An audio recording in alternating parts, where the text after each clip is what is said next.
اچھا جی، آگے بڑھیں گے اور اسی حوالے سے بات کر لیتے ہیں. اس وقت ہمارے ساتھ گفتگو کے لیے موجود ہیں central chairman Pakistan flower mills ایسوسی ایشن بدر الدین کاکڑ صاحب. کاکڑ صاحب مجھے کہہ لینے دیجئے، ویسے تو بہت شکریہ آپ کا جوائن کرنے کے لیے، لیکن میں ایک مثال دینا چاہتی ہوں. جب پیٹرول میں اضافہ ہوتا ہے یا اس میں کمی ہوتی ہے، یکساں پورے ملک میں قیمت ہوتی ہے. یہاں پر مختلف توجیحات تو دی جاتی ہیں، لیکن یہ جو ریٹ ایک ہی شہر کے مختلف علاقوں میں ہے، اس کی کیا وجوہات ہیں؟ کہیں پر 700 ہے، کہیں 750 ہے، کہیں 780 ہے. 2.5 نمبر 5 کلو کی بات کر رہی ہوں. بہت شکریہ پاکستان فلاور مل ایسوسی ایشن کا موقع لینے کے لیے. سب سے پہلے میں آپ کا کچھ وقت مانگوں گا، آپ کے کچھ اس کے جو مندرجات ہیں وہ ساری آپ کے سامنے رکھوں. سب سے پہلے جب پاکستان میں کیئر ٹیکر گورنمنٹ تھی، اس الیکشن سے پہلے کیئر ٹیکر گورنمنٹ نے لاہور میں 4750 روپے پر من کا قیمت جو سرکار نے مقرر کیا تھا، وہ ریٹ مقرر کرنے کے بعد، اتنی ہائی ریٹ مقرر کرنے کے بعد، ہم نے باہر سے گندم منگوانے کے لیے راہ ہموار کی. باہر سے جو سستی گندم آئی وہ دڑ ادر پاکستان میں بکنے لگی اور ہماری اپنی گندم گوداموں میں رہ گئی. اس کے بعد جب یہ نئی گورنمنٹ بنی، نئی گورنمنٹ نے یہ نعرہ دیا ہے کہ IMF کے ساتھ ڈیل پہ جانے کے بعد ہم ڈی ریگولائزیشن کی طرف جائیں گے. مارکیٹ پہ فوڈ ڈپارٹمنٹس اور صوبوں کو کوئی کنٹرول نہیں ہوگا، مارکیٹ خود گندم کے ریٹ کے تعین کرے گی. لیکن اس کے برعکس گزشتہ سال 2800 روپے پنجاب گورنمنٹ نے لوگوں کو زود و کوب کیا کہ اس سے اوپر نہ آپ گندم بیچ سکتے اور نہ مل والا خرید سکتا ہے. یہ حالات رہیں. اس کے بعد جب دوسرا سال آیا، اس سال انہوں نے پھر 3500 روپے کیے. جو سال کیئر ٹیکر گورنمنٹ سے لے کر کے آج تک ذمہ دار ان 3 سالوں میں بری طرح پٹا ہے. ان کو جب باہر سے اتنی گندم منگوائی گئی، ان کو صحیح ریٹ نہیں ملا، ان کے گندم اونے پونے دام میں بکی. اس کے بعد جب کچھ ریٹ بڑھنے لگتا تھا تو پنجاب گورنمنٹ اس پہ 14 روپے کی روٹی کا جو ان کا نعرہ ہے کہ لاہور میں پنجاب میں 14 روپے سے اوپر روٹی بیچنے نہیں دیں گے، تو انہوں نے ریٹ اوپر دینے نہیں دیں. جبکہ باہر وفاقی گورنمنٹ کے ساتھ میٹنگ میں، ویٹ بورڈ کی میٹنگز میں یہ کہا گیا کہ ایک من کا جو اخراجات ہے وہ 3300 روپے آتے ہیں، 3300 سے 3200 روپے. لیکن اس کے برعکس انہوں نے 2800 روپے پہ ذمہ دار کو رکھا. اب اس سال انہوں نے 3500 روپے کیا. جب 3500 روپے کیا، اب مسئلہ یہ ہے کہ جو گزشتہ 2 سال جو ہم لوگوں نے جس طریقے کے ساتھ ذمہ دار کو ٹریٹ کیا، جو گروور ہے، جو پاکستان کی فوڈ سیکیورٹی کا ضامن ہے، اس کو جس طریقے کے ساتھ ہم نے مارا، اس کا ریزلٹ اب آنا شروع ہو گیا. اچھا. اب اس کا ریزلٹ یہ ہے کہ پاکستان میں گندم کی کراپ کتنی ہے. اب سیکٹری پنجاب فوڈ کہتے ہیں، سیکٹری پنجاب فوڈ اور سیکٹری پنجاب ایگریکلچر، یہ دونوں یہ کلیم کرتے ہیں کہ پنجاب میں 22 لاکھ میٹرک ٹن گندم کی پیداوار ہوئی ہے. اب 22 لاکھ میٹرک ٹن، یہ 22 کروڑ بوریاں بنتی ہے 100 kg کی. جب 22 لاکھ میٹرک ٹن گندم آپ کے پاس ہوئی ہے، تو جس دن سے گندم کی کراپ آئی ہے، بلکہ کراپ آنے سے نہیں، پچھلے سال اگست سے لے کر کے آج تک پنجاب نے خیبر پختونخوا، سندھ، بلوچستان کے لیے گندم کی ترسیل اور آٹے کی ترسیل پر پابندی لگائی رکھی ہے.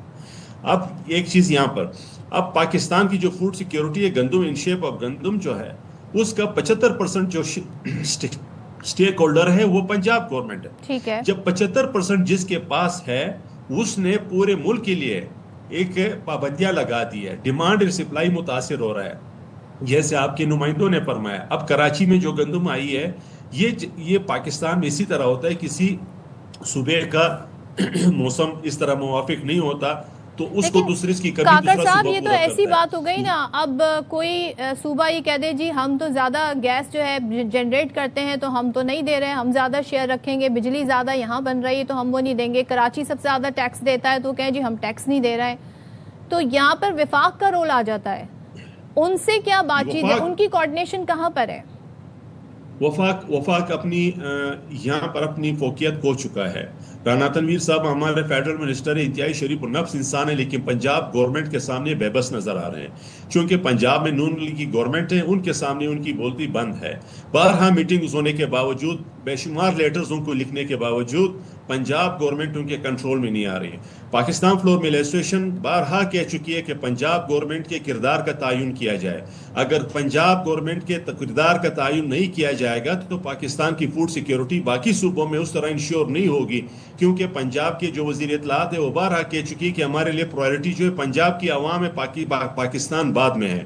اسی طرح آپ دیکھیں خیبر پختونخوا کے گورنر، وزیر اعلیٰ، وہاں کے اپوزیشن لیڈر، اس سب نے پرائم منسٹر سے ریکویسٹ کی ہے کہ ہمارے لیے گندم اور آٹے کا لائن کھولا جائے. لیکن آج تک ان کو آٹے آٹے اور گندم کا راستہ نہیں دیا گیا ہے. اسی طرح کا بلوچستان کے لیے بند کیا گیا ہے. لیکن یہ ایشو جو ہے نا یہ بھرپائی تو عوام کر رہا ہے نا, مہنگا کنزیومر اینڈ پہ جا کے پیسے تو ان سے وصول لیے جاتے ہیں, وہ کہاں پر آواز اٹھائیں اپنی. ذرا سا مجھے کچھ سٹیٹس بتا دیں کاکڑ صاحب کہ سالانہ ہماری ضرورت کتنی ہے اور اس وقت جو اویلیبل کراپ یا گندم ہے وہ کتنی ہمارے پاس موجود ہے. چونکہ ہماری آبادی تیزی سے بڑھ رہی ہے, ہم تقریباً 30 لاکھ 31 لاکھ میٹرک ٹن ہماری ضرورت ہوتی ہے, جو 31 کروڑ بوریاں بنتی ہیں 100 kg کی, جو پاکستان میں یہ کنزیوم ہوتی ہے ایک اعداد شمار کے مطابق. جب پاکستان میں اس دفعہ کوئی یہ, اب وفاق نے صوبوں کو کہا ہے کہ آپ بتائیں کہ ملک میں شارٹیج ہے تو ہم باہر سے گندم منگاتے ہیں. اب بلوچستان ڈیفیشنٹ, خیبر پختونخوا ڈیفیشنٹ, وہ تو صوبے سے مانگ رہے نہیں دے رہا ہے. بات رہے گی سندھ کی. اب سندھ کی پوزیشن کیا بنتی ہے؟ سندھ میں فی الحال تو سندھ والے اپنی جو ان کی اپنی کراپ ہے اسی گندم کو کنزیوم کر رہے ہیں اور ساتھ نیر کے علاقوں میں بھی دے رہے ہیں. رہ گئی بات پنجاب کی. پنجاب یہ کلیم کر رہے کہ ہمارے پاس گندم وافر ہے. اگر گندم وافر ہے تو پھر پابندیاں کیوں لگائی ہے؟ اگر گندم وافر ہے تو آپ چاپے کیوں لگاتے ہو؟ آپ آڑتیوں پر چاپے کیوں مارتے ہو؟ آپ نے گندم کی جو مارکیٹ سے ان پہ چاپے مارے ہیں, وہاں پر لوگ جو ذمہ دار ہے گندم لانے سے کتراتے ہیں, مل والے جو ہیں منڈی سے خریدنے سے کتراتے ہیں. ڈیمانڈ اور سپلائی جو ہے پورے پنجاب میں, کس نے لینا ہے کہ اگر پنجاب میں ضرورت سے زیادہ گندم میسر ہے تو پھر باہر سے گندم کیوں منگائی جائے؟ کیوں ہم جو ہے ڈالر دے کر جو ہے وہ گندم باہر سے منگائیں جب ہمارے ملک کے اندر موجود ہے؟ یہ ڈیسیجن کس نے طے کرنا ہے, کس نے دیکھنا ہے معاملہ؟ اس کا آپ کا بہترین سوال ہے. اس کا جو ہے ministry of food and security, جو وفاقی ڈپارٹمنٹ ہے جس کا نام ہی ہے یہ ministry of food and security. اب فوڈ اینڈ سیکیورٹی ان دو شیپ کرتی ہے. اگر ملک میں ایکسس ہے تو اس کے لیے راستہ بنایا جائے کہ باہر کی منڈیاں تلاش کی جائے. اگر ملک میں کمی ہے تو بر وقت باہر سے گندم منگوائی جائے. چونکہ پنجاب گورنمنٹ کہہ رہی ہے کہ ہمارے پاس اینف سٹاک ہے, ہمارے سٹاک میں کوئی کمی نہیں ہے, جبکہ سپارکو جو ایک انٹرنیشنل امریکن ادارہ ہے وہ کہتی ہے کہ پاکستان میں 3.6 ملین میٹرک ٹن گندم کی کمی ہے. اب یہ اگر ایک پنجاب گورنمنٹ یہ مانے کہ ہمارے پاس گندم کی کراپ کم ہوئی ہے تو ان کے گزشتہ 2 سال کا جو کردار ہے وہ واضح ہو جائے گا کہ انہوں نے ذمہ دار کو کس طرح ٹریٹ کیا.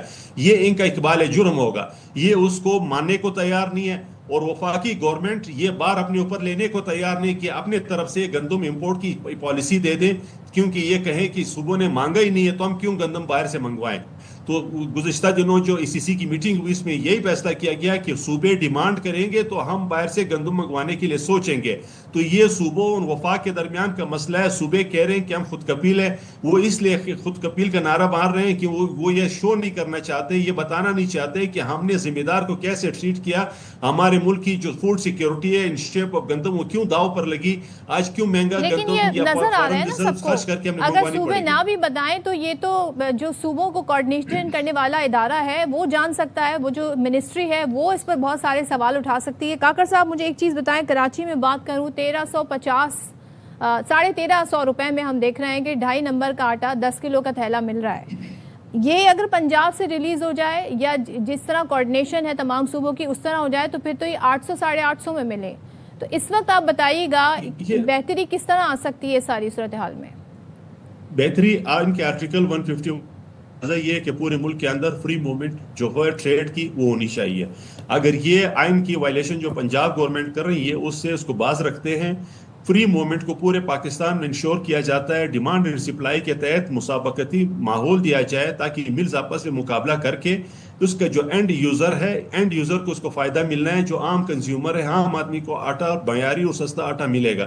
یہ تب بھی ملے گا جب پورے ملک کے اندر یا قدغنے یا پرمٹ والا سسٹم, یہ پنجاب گورنمنٹ نے جو روا رکھا ہوا رویہ ہے گزشتہ اگست سے, اس کو جب تک آپ ختم نہیں کرو گے پورے ملک کے اندر یہی حالات رہیں گے. خیبر پختونخوا میں کبھی پنجاب سے 5000 بوری مہنگی ہوگی, جو رشوت کی بھی سبب بنتی ہے, بلیک مارکیٹنگ کی بھی سبب بنتی ہے, اور اس کی وجہ یہ ہے کہ پنجاب کے اندر بھی لوگ آٹا سستا بیچنے کو تیار نہیں ہوتے, کیونکہ سامنے ایک مارکیٹ ہے کہ اگر ہمارا آٹا وہاں پر چلا جائے بھلے اس کے پیچھے ہم نے پیسے خرچ کر کے آؤٹ آف دا وے جا کر کے غلط راستہ اختیار کر کے ہمیں وہاں پر سے رشوت دینے کے بعد بھی 3000 زیادہ مل جائیں گے, تو وہ مارکیٹ کے اثر وہاں پر بھی پڑتے ہیں. اسی طریقے کے ساتھ اگر صرف فوکس سندھ کے گندم پر ہو تو سندھ کی مارکیٹ اوپر جائے گی. اسی طریقے کے ساتھ اگر خیبر پختونخوا کو کہیں سے بھی گندم نہیں ملے گی تو وہ جس بھی قیمت پہ ہوگی وہ گندم خریدیں گے. اب گندم تو سب جگہ پہنچ رہی, آٹا سب جگہ پر ہے, لیکن مسئلہ ریٹ کا ہے. اب یہی چیز ہم پاکستان فلور مل ایسوسیشن سمجھانے کی کوشش کر رہی ہے ڈیمانڈ سپلائی کی بات آ جاتی ہے. کاکڑ صاحب جولائی کا مہینہ ابھی ڈیمانڈ باقی ہے, سپلائی اور پنجاب گورنمنٹ کا کردار. جولائی کا مہینہ باقی ہے, مجھے بتائیں کہیں سے کوئی امید کی کرن ہے کہ یہ پرائس جو ہے یہ کم ہو جائیں گے, قیمتیں کم ہو جائے گی, کوئی اس سے روٹی مہنگی ہو گئی ہے غریب کے لیے؟ یہ ان دنوں میں گندم بالکل وافر ہوتا ہے ملک میں. ان دنوں جو گرمیوں کی سیزن ہوتی ہے انٹیک آٹے کا کم ہوتا ہے, ان دنوں ملز پہ مندہ ہوتا ہے. لیکن یہ گورنمنٹ کی ناقص پالیسیوں کی وجہ سے کہ جولائی میں آپ کو اس طرح کے ریٹ مل رہے ہیں. یہ ریٹ ہونے تھے سپٹمبر آنورڈ, سپٹمبر نومبر دسمبر میں جب سردیاں سٹارٹ ہوتی ہے, ہمارا سیزن جو کیونکہ جو لوز کوانٹٹی ہوتی ہے وہ مارکیٹ سے ڈرائی ہو جاتی ہے, تب جا کے اس طرح کے حالات بنتے تھے. اب سیزن کے اینڈ میں تو اس کا مطلب ہے کہیں نہ کہیں ہمارے پاس شارٹ فال ہے, گندم کی کمی ہے, ڈیمانڈ سپلائی متاثر ہے. جو صوبے اس کو چھپا رہی ہیں, صوبوں سے مطلب خیبر پختونخوا اور بلوچستان نہیں, صوبوں سے مطلب ہے جو سٹیک ہولڈر 75% جس کے پاس ہے پنجاب گورنمنٹ. پنجاب گورنمنٹ اپنی نائلی چھپانے کے لیے یہ کلیم کر رہی ہے کہ ہمارے پاس گندم وافر ہے. تو وافر ہے تو پابندیاں کیوں ہیں؟ اگر پابندیاں لگائی ہے تو ملوں پر چاپے کیوں ہیں, آڑھتیوں پر چاپے کیوں ہیں؟ آپ کے جو سوالات ہیں کسی دن اپنے اس پلیٹ فارم سے پنجاب گورنمنٹ کے کسی نمائندے سے ضرور یہ سوال ریز کریں گے تاکہ ہمیں اس کا جواب ملے اور پتہ پڑے کہ کیا معاملات ہیں اور یہ ایشو حل کیوں نہیں ہے. بہت شکریہ کاکڑ صاحب, بڑی ڈیٹیل میں آپ نے ہمیں صحیح صورتحال بتائی ہے کہ کس طریقے سے اس وقت گندم کے پرائز جو ہیں وہ اوپر اس لیے جا رہے ہیں کہ ظاہر ڈیمانڈ سپلائی اور پھر وہ پنجاب گورنمنٹ کے ایک رول کے حوالے سے کاکڑ صاحب بات کر رہے تھے, جس پر ہم آنے والے دنوں میں سوال بھی اٹھائیں گے.